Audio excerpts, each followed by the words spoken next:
ऐसा बिल्कुल नहीं था कि उसे लड़कों से हमेशा से नफरत थी। बचपन से लेकर स्कूल तक वो लड़कों के साथ पढ़ी। उसके बाद विश्वविद्यालय तक छात्र ही तो उसके साथी थे। कुछ छात्र बहुत केयरिंग थे, सच्चे दोस्तों जैसे, पर कुछ छात्र लड़कियों से दोस्ती सिर्फ उनके शरीर तक ही रखते थे। उस तरह के छात्र पुरुष हर जगह टकराए, स्कूल, बाजार, रिश्तेदारी, सभी जगह चुभती निगाहें और कोहनियां। किशोरावस्था में अपनी उम्र से दोगुने अंकल के द्वारा अपने साथ हुए यौन शोषण की भयानक यादों को कितनी मुश्किल से भुला पाई थी रिया, और अगर उस समय माँ और पापा की सपोर्ट नहीं मिलती तो वो कब की आत्महत्या कर चुकी होती। परिवार वालों का साथ पाने से रिया मजबूत बनी रही और उसने विश्वास रखा कि अगर उसके साथ गलत हुआ है तो उसकी गलती नहीं बल्कि उस व्यक्ति की है जिसने उसके साथ गलत किया है। सजा तो उस आदमी को मिलनी चाहिए। बड़ी होती रिया जाने अनजाने में लड़कों से अपने आप को दूर ही रखने लगी। लड़कों की मौजूदगी उसके लिए दमघोटू बनने लगी। शादियों, पार्टियों में जाने से भी गुरेज करती थी रिया, और अगर जाए भी तो पापा के साए में ही खाना पीना करके वापस घर आ जाना। यही उसका पार्टी एंजॉय करने का तरीका था। पापा भी रिया के चारों तरफ एक सुरक्षित सा घेरा बनाए रहते थे। धीरे धीरे युवा होती रिया के मन में लड़कों के प्रति एक रीतापन सा छा गया, जबकि लड़कियों की संगत उसे सुहाती थी। रिया के पापा की बर्तन बनाने की फैक्ट्री थी, पैसों की कोई कमी नहीं थी। रिया ने पहले तो विज्ञान से ग्रेजुएशन किया और फिर अपने अंदर की भावनाओं को व्यक्त करने के लिए थिएटर में काम करना चाहा, जिसके लिए उसने कानपुर में जाकर दुर्गा स्कूल ऑफ ड्रामा में थिएटर की बारीकियां सीखने के लिए दाखिला ले लिया। ये डिप्लोमा 2 साल का था। रिया को वहां रहने के लिए एक अच्छे कमरे की तलाश थी जो ड्रामा स्कूल से बहुत दूर न हो। तुम तो यूपी से आई है, हमारे स्कूल में यूपी का एक और लड़की है कोमल नाम का, हम तुम्हें उससे मिलवा देंगे, तुम्हें उससे काफी मदद मिलेगी। ड्रामा स्कूल के सिक्योरिटी ऑफिसर ने रिया से कहते ही मोबाइल पर एक नंबर डायल कर दिया। उधर से कोई बात करने लगा। बातचीत कोमल से हो रही थी, जिसे ये बताया जा रहा था कि अगर उसे रूम पार्टनर की जरूरत है तो वो आकर रिया से मिल सकती है, क्योंकि रिया भी उत्तर प्रदेश की है और कोमल भी वहीं की है, इसलिए कानपुर में उत्तर प्रदेश वालों की आपस में खूब बनेगी। वैसे तो रिया को एकाकी रहना अधिक खलता नहीं था, पर यहाँ परदेश में कोई अपने उधर का मिलना अच्छा लग रहा था उसे, और अनजान कोमल के लिए उसके दिल में पहले से ही एक सॉफ्ट कॉर्नर सा बन चुका था। रिया कुर्सी पर बैठी हुई थी कि सामने से एक मॉडर्न सी लड़की आती दिखाई दी, जिसने टी शर्ट के ऊपर एक लूजर सी जैकेट डाल रखी थी। उसके बाल कटे हुए थे जो कि पूरी तरह लापरवाही से बिखरे हुए थे। कोमल को देखकर ही एक टॉम्बॉय जैसी फीलिंग आ रही थी। आते ही कोमल ने रिया की तरफ हाथ बढ़ाया। मैं कानपुर से हूँ और तुम? मैं नोएडा से, रिया ने जवाब दिया। थिएटर के शौक ने हम दोनों को बड़ी दूर ला दिया, पर अब तुम मिल गई हो तो थोड़ा अकेलापन कम लगेगा। कोमल बहुत जल्दी मिक्सअप हो गई, जैसे वो रिया को पहले से जानती हो। कोमल एक महत्वाकांक्षी लड़की थी। वो एक मध्यवर्गीय परिवार से थी और फिल्मों में काम करना चाहती थी, पर जहाँ भी ट्राई किया हर आदमी ने उसका शोषण ही करना चाहा। फिर फिल्म इंडस्ट्री में कोई गॉडफादर नहीं होने के कारण कोमल ने पैसे कमाने के लिए थिएटर की ओर रुख किया। जिस दिन कोमल के पास खूब ढेर सारे पैसे हो जाएंगे, उस दिन वो वापस अपने घर लौट जाएगी, जहां जाकर वो अपनी 2 छोटी बहनों की पढ़ाई लिखाई और माँ बाप की जिम्मेदारी निभाएगी। रिया बहुत अधिक सामान लेकर नहीं आई थी, सिर्फ एक बड़ा सा ब्रीफकेस था जो आसानी से कैब में रख लिया गया, और ड्राइवर ने जीपीएस में पहुंचने का स्थान साकेत नगर डाल दिया। बहुत दूर नहीं था साकेत नगर, मात्र 15 मिनट की ड्राइविंग के बाद ही मंजिल आ गई दोनों की। कैब का बिल देने में खुद कोमल ने देर नहीं करी और रिया को लेकर फट से अपने कमरे की ओर बढ़ चली। रिया ने फोन पर सब ठीक होने की जानकारी अपने माँ बाप को दी और उस दिन थकी होने के कारण जल्दी सो गई। अगले दिन क्लास थी। जहां पर रिया ने बड़ी सहजता से सारे किरदार निभा लिए। उसकी किरदारों में जमने की क्षमता को देखकर कोमल भी हैरान रह गई थी। आज पहले दिन ही अपने सीनियर्स और साथी कलाकारों की वाहवाही लूटी ली थी रिया ने। पर रिया सिर्फ उदासी भरे किरदार ही अच्छे से निभा पाती थी, जबकि उसे कई बार सर ने ये बताया कि थिएटर का एक अच्छा कलाकार बनने के लिए यह जरूरी है कि वो हर तरह का किरदार निभाए। रिया ने सर की बात का कोई विरोध नहीं किया और कोमल और रिया दोनों कॉफी पीकर अपने कमरे में चली आईं। आज मौसम खराब था, रह रह कर बिजली कड़क जाती थी। रिया खिड़की से बाहर देख रही थी, तभी बारिश के एक झोंके ने उसे खिड़की बंद कर देने पर मजबूर कर दिया। बिल्कुल इसी खिड़की की तरह तुमने अपने को बंद कर रखा है रिया।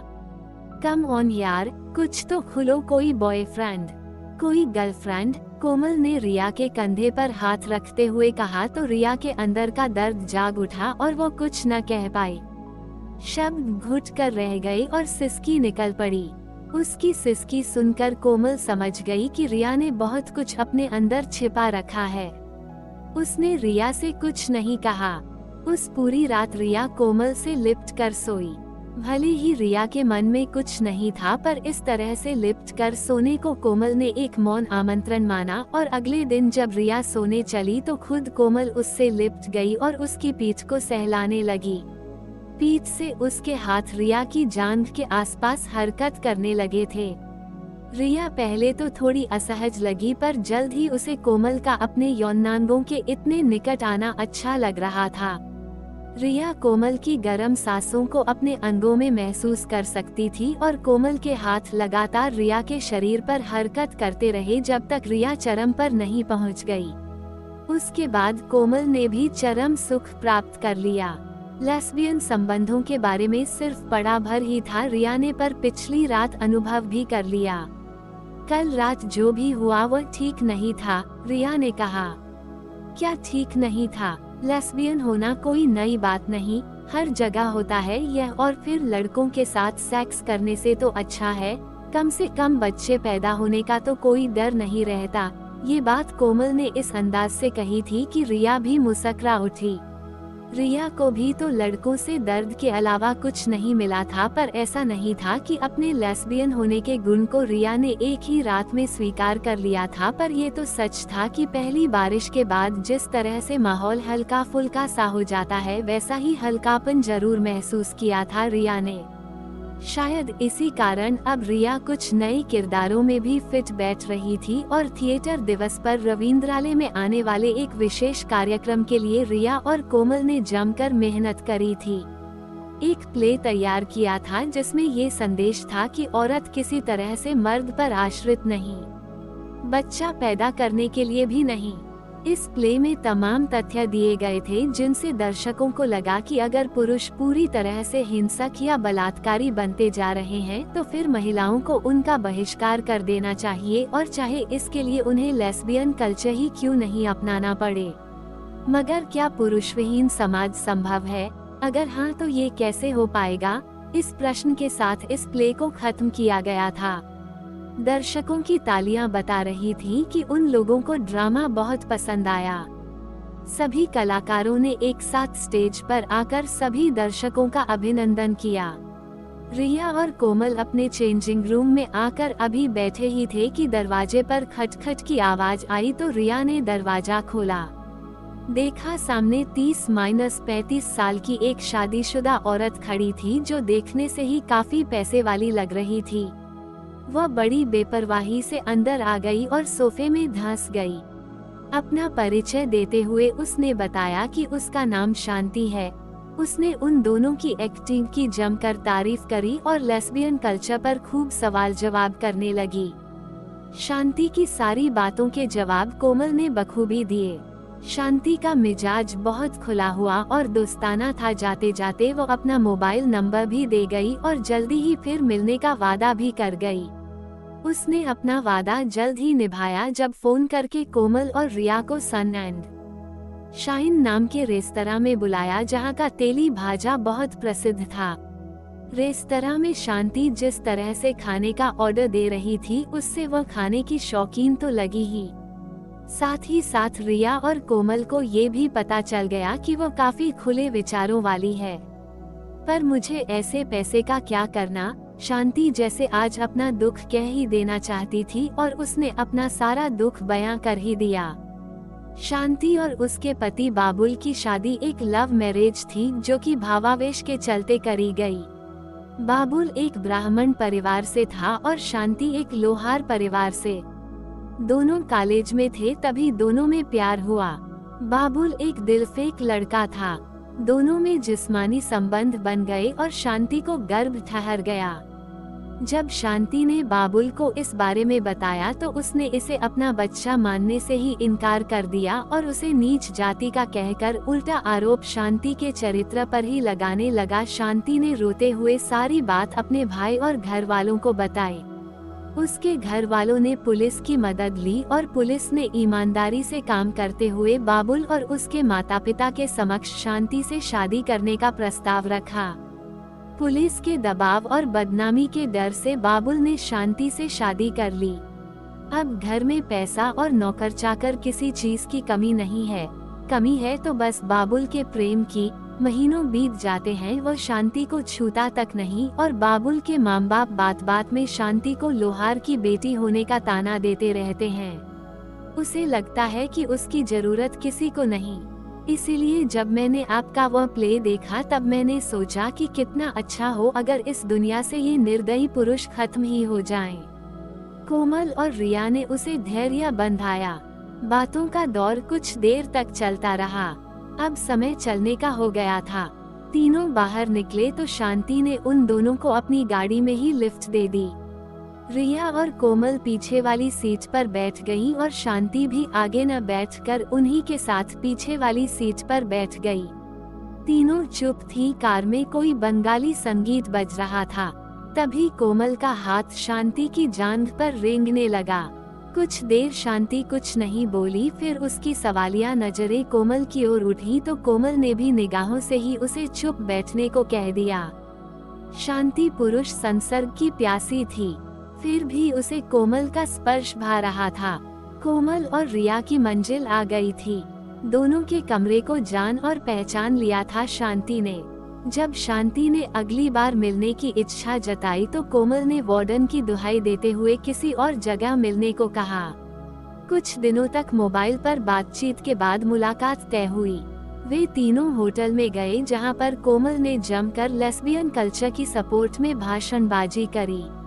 अब तक कोमल समझ चुकी थी कि उसे क्या करना है, तो लेस्बियन इतने अच्छे हैं तो आ जाओ ना हमारे साथ, कहते हुए अपने होंठ शांति के होंठों से चिपका दिए कोमल ने। शांति ने अपने पूरे शरीर को ढीला छोड़ दिया। इस समय उसके शरीर पर कोमल और रिया अपना सारा प्रेम निछावर कर रही थी। शांति ने चरम सुख एक बार नहीं बल्कि 2-2 बार अनुभव किया। प्यासी धरती आज पानी की बूंदों से तृप्त हो रही थी।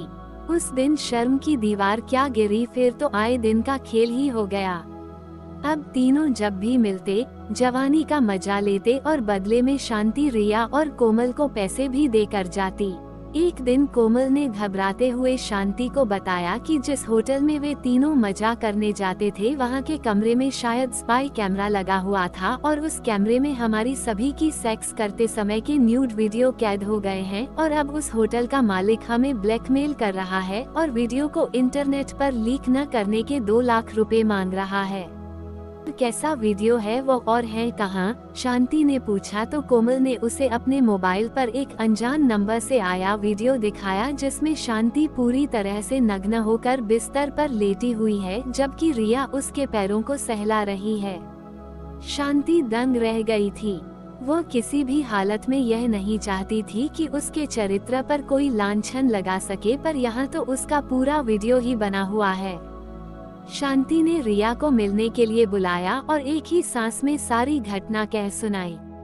कोमल भी साथ में थी, पर इस बात की क्या गारंटी है कि ब्लैकमेलर एक बार हमसे पैसा लेकर दोबारा हमसे पैसे नहीं मांगेगा? शांति ने कुछ सोचते हुए कहा।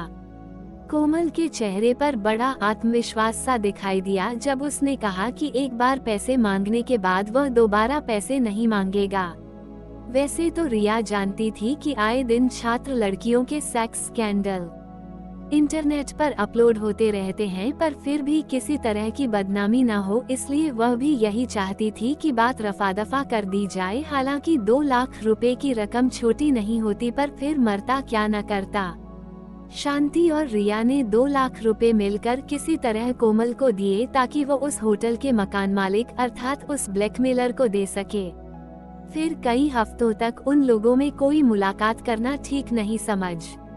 अभी 6 महीने ही गुजरे थे कि कोमल ने एक बार फिर से घबराए स्वर में शांति को बताया कि वो ब्लैकमेलर मुझे फोन करके फिर से पैसे मांग रहा है। इस बार शांति को कोमल की बात पर थोड़ा शक हुआ, पर उसका फोन बार बार तुम्हारे पास ही क्यों आ रहा है, हम में से किसी के पास क्यों नहीं आता। शांति के इस सवाल से सकपका गई कोमल। उसे इस प्रश्न की आशा न थी, इसलिए उसने बात बदलते हुए कहा कि हमें जल्द ही कुछ करना चाहिए, वरना हम सब बदनाम हो जाएंगे। आखिर रिया और शांति के पास कोई पैसों का पेड़ तो था नहीं। वे दोनों परेशान दिखी, पर न जाने क्यों शांति को कोमल की बात पर शक हो रहा था। उसने शाम को कोमल से फिर से उसके कमरे पर मिलने को कहा और यह भी कहा कि उसे अपनी इज्जत तो बचानी ही है। कैसे भी हो वह पैसे लेकर आएगी। शाम को कोमल, रिया और शांति एक साथ थीं।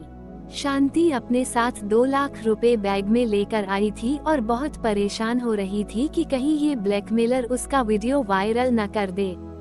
कोमल ने पैसे देखकर उसे भरोसा दिलाया कि वो घबराए नहीं, पैसे दे देंगे तो वो कुछ नहीं करेगा। शांति के आग्रह पर अपनी टेंशन कम करने के नाते तीनों ने जमकर शराब पी और पार्टी करी। शराब पीकर सबसे पहले कोमल लुढ़क गई, क्योंकि शांति ने चुपके से सिर्फ कोमल की शराब में ही नींद की गोलियां मिलाई थी और खुद रिया और शांति सिर्फ नशे में होने का नाटक भर कर रही थी। उन दोनों ने कोमल की उंगली की बायोमेट्रिक छाप से कोमल का मोबाइल अनलॉक किया और उसकी छानबीन करी, उसके चैट्स खंगाले और जो सामने आया उससे वे दोनों दंग रह गईं। कोमल के अनेक लड़कों और लड़कियों से संबंध थे। वो लेस्बियन होने का दिखावा करती और फिर लड़कियों को अपने जाल में फंसाकर उनके आपसी संबंध का न्यूड वीडियो बनाकर बाद में उन्हीं को ब्लैकमेल करती। शांति को उसी दिन शक हो गया था जब उसके सवाल पर कोमल के चेहरे का रंग उड़ गया था। तभी उसने अपने मन की बात रिया से शेयर करी और तभी दोनों ने मिलकर पूरी प्लानिंग से पार्टी वाला प्रोग्राम बनाया। रिया और शांति ने कोमल को बेड के सिरहाने से बांध दिया और उसके मोबाइल से ही पुलिस को फोन करके कोमल के बारे में सब कुछ बता दिया। कोमल का पता भी बता दिया। पुलिस द्वारा फोन करने वाले की पहचान पूछे जाने पर सिर्फ एक पीड़ित कहकर फोन काट दिया। रिया को कोमल ने धोखे में रखा और अपने जाल में फंसाया। रिया कभी कोमल को माफ नहीं करेगी और अब शायद किसी अनजाने पर इतनी जल्दी भरोसा भी नहीं कर पाएगी। तुम चाहो तो मुझ पर भरोसा कर सकती हो, क्योंकि मैं भी एक सताई हुई औरत हूँ। शांति ने जैसे रिया के मन की बात पढ़ ली थी। रिया के चेहरे पर मुस्कुराहट थी। उसने कमरे से अपना सारा सामान उठाया और शांति के साथ एक अनजान शहर की ओर जाने वाली बस में बैठ गई। अब रिया को किसी ड्रामा स्कूल से नाटक के सर्टिफिकेट की जरूरत नहीं थी। अपने अनुभवों से वह जान चुकी थी कि यहाँ पर सब तरफ एक नाटक चल रहा है, जिसमें लोग अपना असली चेहरा छिपाए रहते हैं और नकली चेहरा जनता को दिखाते हैं। रिया और शांति बाकी का जीवन एक दूसरे के असली चेहरे के साथ बिताएंगी, जबकि दुनिया के सामने उनका नकली चेहरा ही होगा।